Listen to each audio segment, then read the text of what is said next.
Exciting na bagong proyektong inihahanda ng ABS-CBN para sa iOne platform matapos i-anunsyo ang supernatural comedy series na Nurse the Dead na tampok ang powerhouse cast na sina Anthony Jennings, Ruby Rodriguez, Princess Punsalan, Tutsi Guevara at Jeline Malone.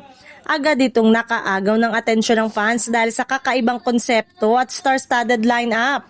Mas lalo pang umingay ang proyekto nang mabalitang kinunan pa ang ilang eksena nito sa Los Angeles, USA. Ayon sa ilang insiders, malaking bahagi ng kwento ang nakaangkla sa overseas setting. Kaya pinaghahandaan umano ng husto ang production para maihatid ang dekalidad na content sa viewers.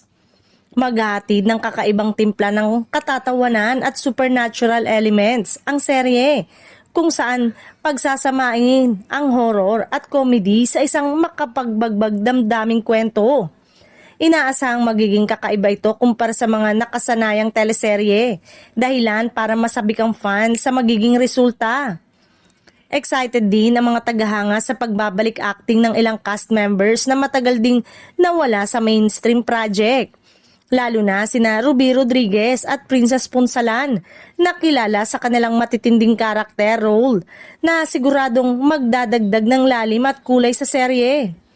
Samantala, inaasahang magbibigay ng fresh energy sina Anthony Jennings at Jeline Malone, habang si Tutsi Guevara naman ay magdadala ng nostalgic charm para sa mga long-time showbiz followers.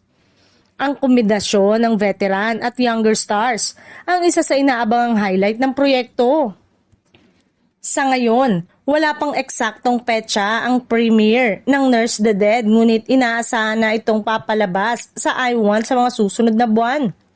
Dahil sa kakaibang konsepto at international filming location, maraming fans ang naniniwalang isa ito sa magiging usap-usapang series ng taon.